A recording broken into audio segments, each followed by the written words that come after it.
Saya Ayusta Ningwarno dan ini adalah pengeringan dan ekstrusi. Yang pertama adalah pengeringan.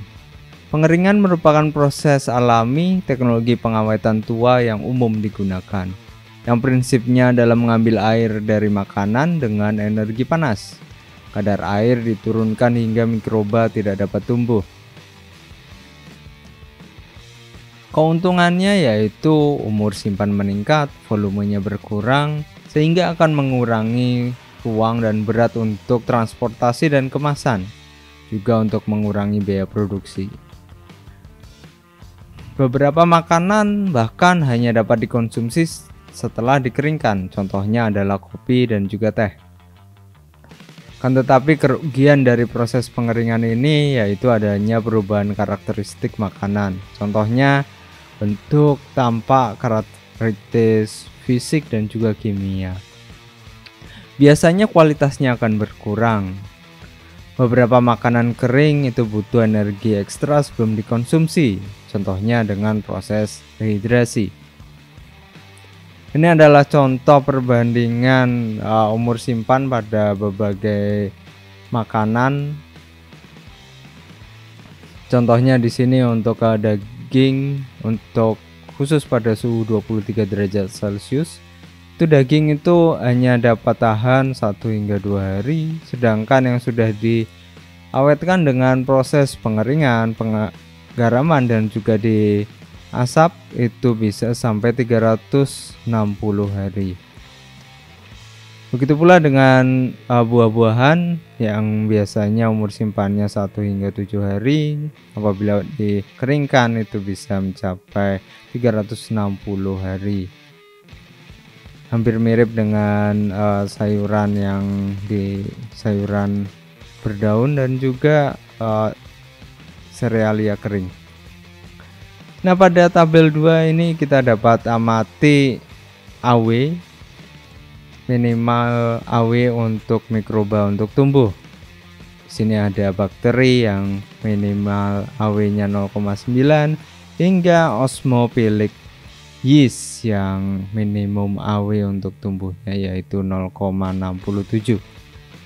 Nah, pertanyaannya adalah bila ingin mencegah produk dari ditumbuh yeast yang tahan garam, berapa AW produk yang rekomendasikan? Tulis di kolom komentar. Di tabel 3 ini kita dapat amati kadar air yang dibutuhkan untuk mencapai AW 0,7. Nah, di sini contohnya adalah serealia yang membutuhkan kadar air hingga 15%. Kan tetapi pada pati itu cukup 18%. Kan tetapi pada susu bubuk itu hingga harus 8%. Pertanyaannya, mengapa untuk mencapai AW 0,7 dibutuhkan kadar air yang berbeda-beda? Silahkan tulis di kolom komentar. Yang berikutnya tabel 4 yaitu kadar air serealia dan kacang-kacangan kering dan umur simpannya. Nah, untuk padi apabila dikeringkan hingga 12 hingga 14% itu dapat bertahan hingga 6 bulan. Sedangkan untuk kacang itu hingga kadar air 9 hingga 12% itu bisa tahan 3 bulan. Nah, faktor yang mempengaruhi kecepatan pengeringan antara lain luas permukaannya. Semakin luas permukaan biasanya kecepatan pengeringannya semakin tinggi. Kemudian suhu, semakin tinggi suhu maka kecepatan pengeringan juga akan semakin tinggi. Begitu pula dengan kecepatan udara, kan tetapi untuk kelembapan udara itu biasanya berlawanan. Juga harus diperhatikan adanya tekanan, apakah itu tekanan atmosfer ataupun tekanan vakum dan juga waktu.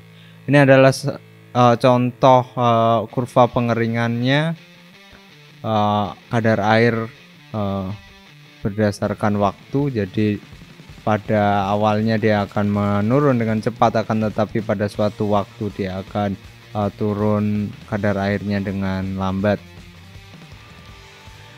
Nah, jenis pengeringan ada berbagai macam, akan tetapi ada 2 kelompok besar. Yang pertama yaitu alami dengan bantuan matahari, yang kedua adalah buatan dengan alat.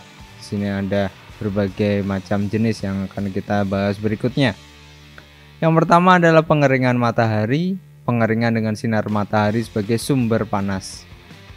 Pada pengeringan matahari ini membutuhkan lahan yang luas, waktunya lama, kualitasnya sangat tergantung pada cuaca. Kerugian pengeringan dengan teknik matahari ini tadi tergantung cuaca, itu menyebabkan proses tidak berkelanjutan. Suhu, kelembapan udara, dan kecepatan udara itu sukar dikendalikan. Begitu pula dengan kebersihannya, sehingga biasanya kualitasnya itu kurang. Kan tetapi juga ada keuntungannya, yaitu murah dan juga alat yang terjangkau. Yang berikutnya adalah pengeringan buatan yang menggunakan alat pengering. Pada proses tipe ini, suhu, kelembapan, kecepatan udara waktu pengeringan dapat dikendalikan dan dapat dimonitor. Yang dapat dikelompokkan menjadi yang pertama adalah pengeringan adiabatik, yaitu panas diberikan ke pengering dengan udara panas. Pada kelompok yang kedua yaitu pengeringan isotermik, yaitu makanan dengan secara langsung bersentuhan dengan alat panas atau dengan plat panas di sini. Bagaimana kita menentukan jenis pengering yang cocok itu sangat tergantung pada produk akhir yang diterima, faktor ekonomi, dan juga setting proses. Ini contoh pengering dan juga bentuk makanan yang diterima biasanya.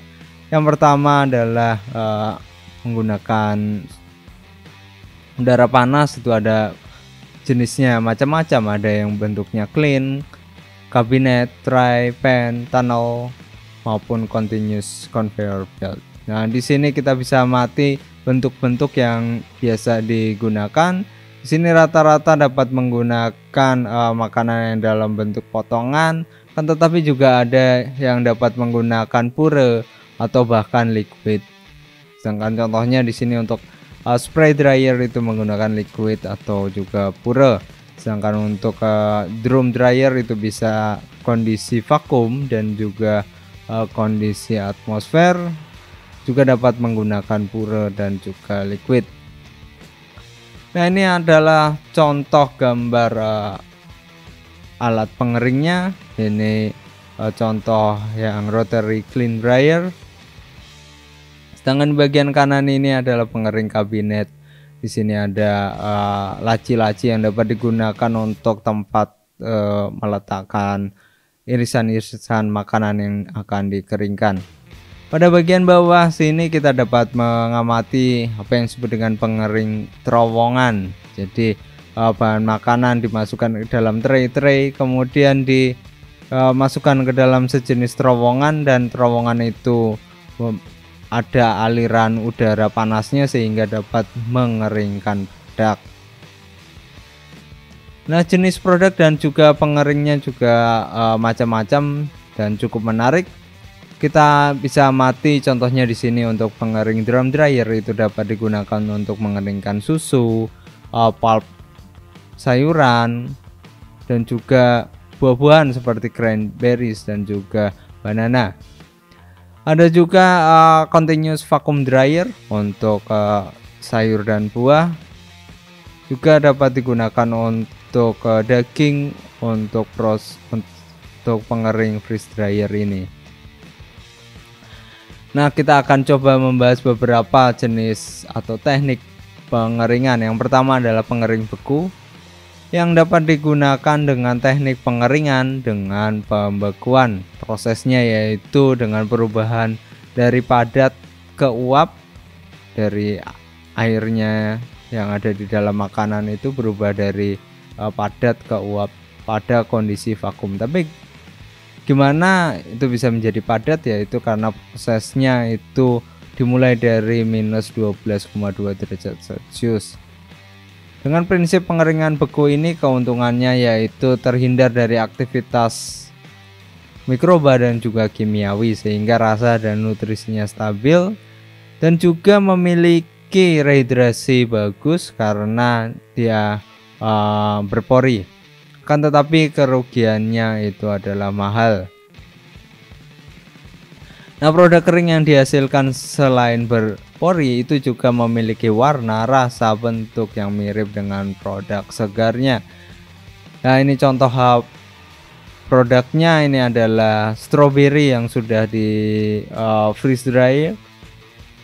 Kalau misalkan dia mati, bentuknya masih sama, yaitu strawberry bulat seperti ini. Akan tetapi apabila dihantam dengan palu, kita bisa mati itu seperti batu dan bisa pecah seperti ini. Nah, di bagian kiri ini kita bisa mati mesin freeze dryernya. Yang bagian atas ini skala lab, ini tabung yang digunakan untuk membukukan sampel. Itu kapasitasnya sangat kecil, 10 hingga maksimal 100 gram. Sedangkan di bagian bawah ini kita dapat amati adalah skala industri yang cukup besar yang bentuknya seperti drum dengan tutup yang seperti berangkas ini. Kemudian bahan makanan dimasukkan dalam tray-tray yang kemudian dilakukan proses freeze dryer. Nah, prinsip kerjanya yang pertama, produk dibekukan pada tekanan rendah. Setelah suhu di bawah titik beku, diberikan panas untuk mensublimkan es. Nah, ini kita amati yaitu grafik triple phase, itu dari air yang dalam bentuk cair, diturunkan suhunya di sini sampai minus 18 derajat Celcius atau kurang. Kemudian setelah dalam kondisi padat, tekanannya dikurangi hingga di sini 1 torr. Kemudian suhunya dinaikkan sedikit sehingga masuk ke dalam area uap dan akan terjadi sublimasi es. Nah, jenis pengeringan yang lain yaitu pengeringan dengan teknik osmosis. Ini contohnya di bagian kanan itu adalah buah, yang atas buah segar, yang di bawah yang sudah dikeringkan. Kemudian di sini contoh prinsip prosesnya, yaitu di sini ada suatu larutan encer dan juga larutan kental dan akan membentuk keseimbangan. Dan di sini adalah semi permeable membran yang digunakan untuk lalu lintas cairan. Nah, di sini prinsipnya mirip. Untuk di sisi kiri adalah potongan buah atau buah utuh seperti ini yang berisi air tetapi kadar gulanya rendah. Sedangkan di sini adalah larutan gulanya yang 20 hingga 60%. Kemudian dia akan mengalami perpindahan dari air yang ada di dalam buah ke dalam larutan gula yang lebih kental, yang kemudian akan menghasilkan buah yang kering. Nah, keuntungan dari proses pengeringan osmosis ini yaitu biasanya tidak menggunakan suhu tinggi sehingga kualitasnya menjadi lebih tinggi biasanya. Kemudian karena menggunakan gula atau sirup sebagai pengering, itu dapat meningkatkan rasa dan juga membuat produk menjadi lebih manis. Kemudian karena menggunakan gula itu juga akan menghindari terjadinya pencoklatan enzimatik. Nah, proses yang lain ada yang disebut dengan proses sulfuring, yang termasuk proses anti pencoklatan, antimikrobial agent, dan juga sebagai stabilizer. Proses sulfuring ini digunakan berbagai macam bahan kimia, termasuk di dalamnya adalah sulfur dioksida, sulfit, bisulfit, metabilsulfit dengan konsentrasi di bawah 3000 ppm. Nah, secara umum pengaruh pengeringan pada sifat makanan yang pertama adalah nilai gizinya berkurang, mengubah warna, tekstur, dan aroma, meningkatkan konsentrasi protein, karbohidrat, lemak, dan juga mineral. Akan tetapi juga mengubah warna dan juga vitamin. Nah, biasanya warna berubah menjadi coklat karena adanya reaksi pencoklatan enzimatik maupun non-enzimatik. Sedangkan pada pencoklatan non-enzimatik itu cukup harus diperhatikan karena dapat menyebabkan nilai gizi proteinnya berkurang. Nah, apabila dilakukan pengeringan suhu tinggi maka dapat berpotensi menyebabkan case hardening. Nah, apa itu case hardening? Yaitu permukaan menjadi keras dan juga mencegah air keluar dari dalam sel yang disebabkan oleh suhu tinggi yang mencegah penyerapan air dan juga terjadinya perubahan kimia. Contohnya adalah terjadinya denaturasi protein pada permukaan makanan.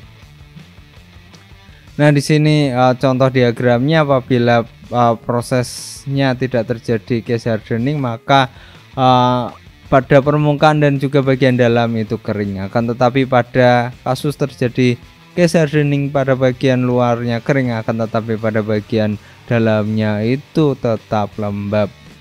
Nah, pencegahannya yaitu dengan penggunaan suhu pengeringan yang tidak terlalu tinggi atau tidak terlalu cepat. Nah, ini adalah pengaruh proses pengeringan pada komponen buah. Ini contohnya adalah buah peach atau Prunus persica spesies Albertus.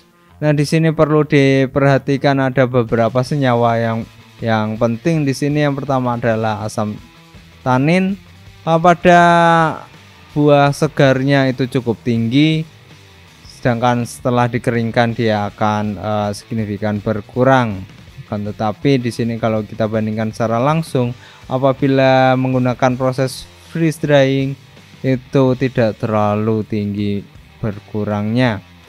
Nah, yang penting di sini adalah adanya ascorbic acid pada buah segarnya itu tinggi, memiliki kadar 9 mg per 100 gram, sedangkan pada pengeringan tradisional itu berkurang lebih dari setengahnya kecuali di sini dehydro freezing.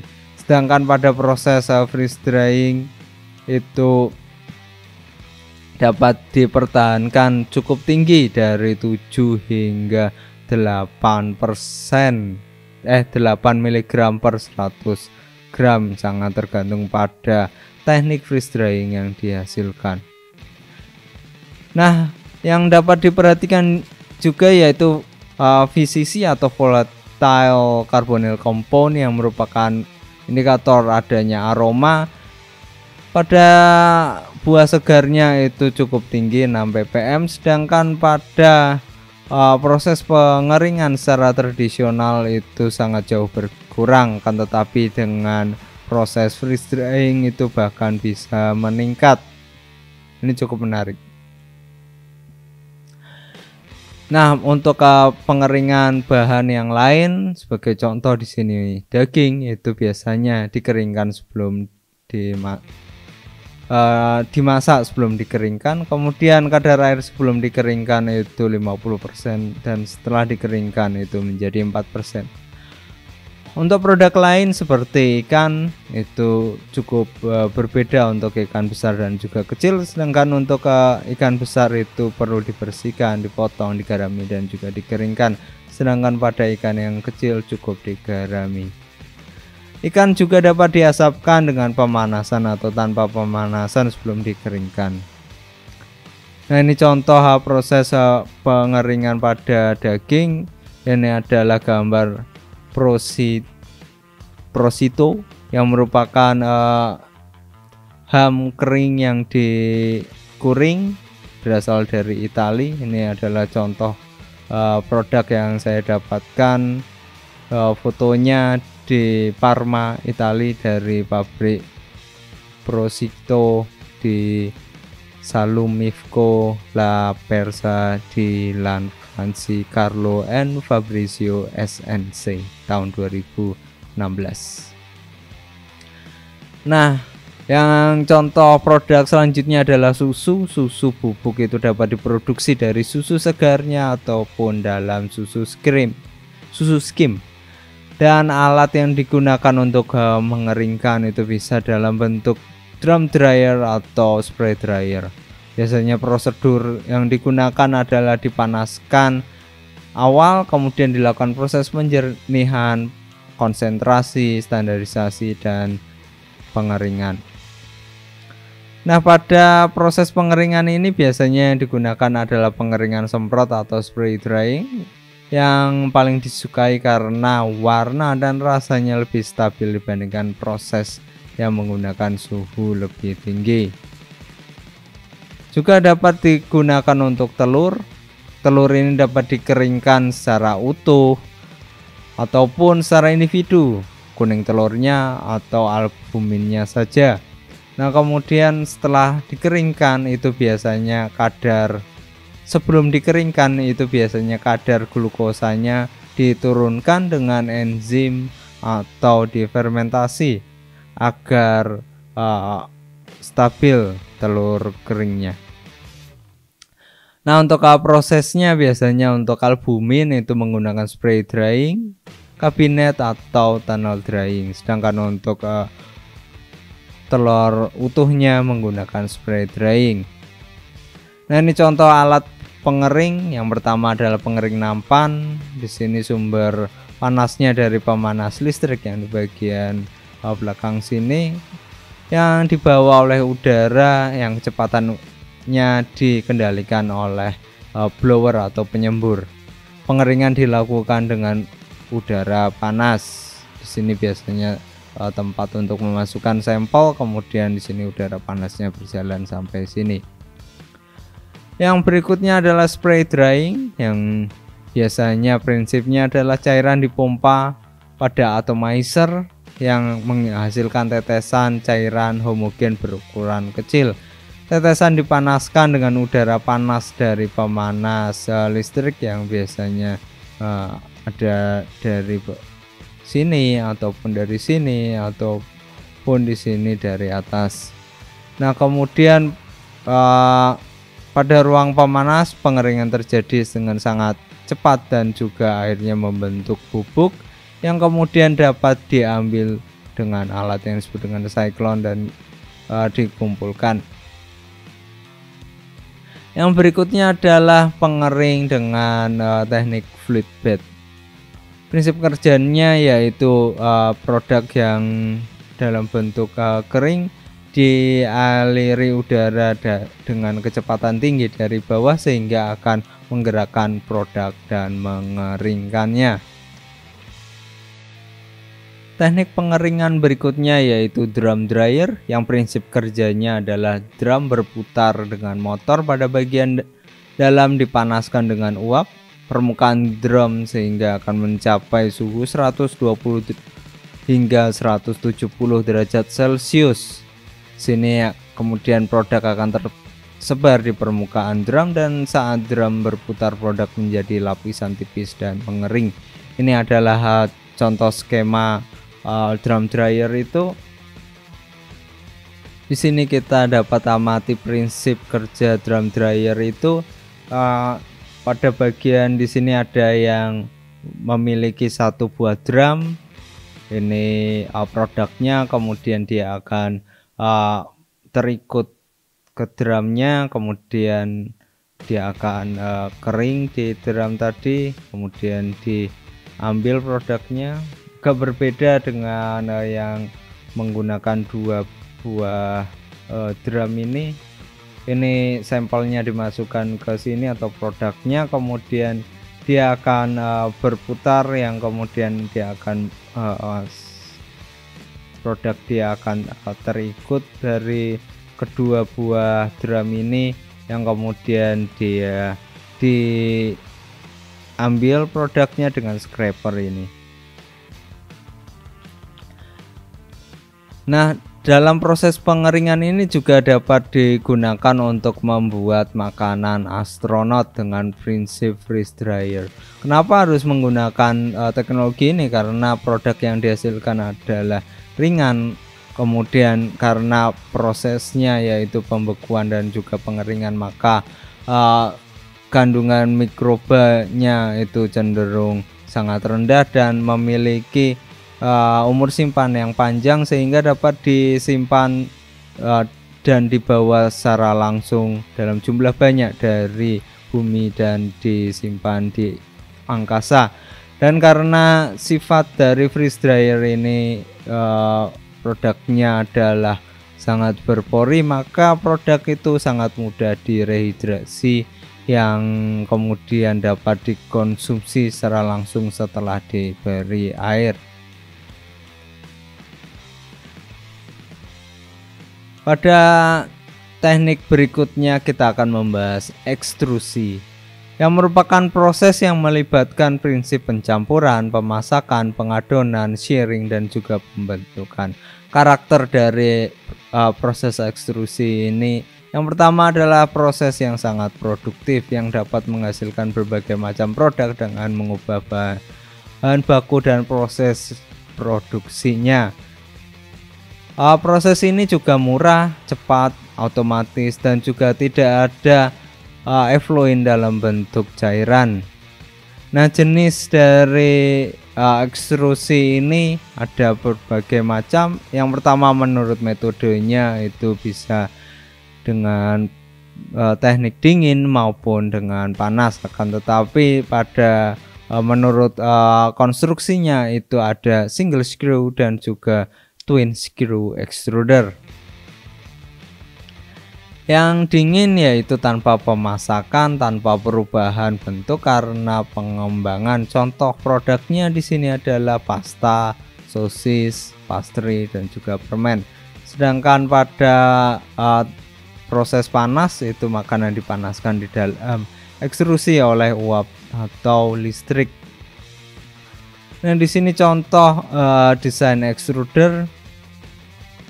Di sini adalah hopper atau umpan yang digunakan untuk memasukkan makanan. Kemudian di bagian tengah ini adalah ulirnya. Kemudian pada bagian sini adalah barel. Kemudian ada juga bagian pendingin. Kemudian pada ujungnya adalah die yang merupakan cetakan untuk produk keluar selanjutnya. Nah, di sini ada desain yang dual screw extruder atau twin screw extruder. Dia menggunakan dua buah ulir. Nah, untuk yang single screw extruder dia memiliki 3 jenis, sangat tergantung pada low atau medium shear-nya. Di sini kapan menggunakan low, kapan menggunakan medium, dan juga kapan menggunakan high shear itu sangat tergantung pada produk moisture dan juga produk density yang mau dihasilkan. Di sini contohnya untuk produk moisture untuk yang low shear itu bisa 25 hingga 75%, sedangkan untuk high shear itu hingga 5 hingga 8%. Ini sangat rendah. Nah, untuk produk density-nya untuk yang low shear itu sangat tinggi, 320 hingga 380, sedangkan yang high shear itu bisa mencapai 32 gram per liter. Nah, kenapa bisa seperti ini? Karena biasanya untuk proses yang menggunakan high shear itu dia dapat mengembang sangat tinggi. Nah, kemudian di sini tipikal produknya untuk yang low shear itu hanya menghasilkan pasta, gum, dan juga produk daging. Sedangkan untuk yang high shear itu dapat menghasilkan snack dan juga breakfast cereal karena dapat mengembang dengan tinggi.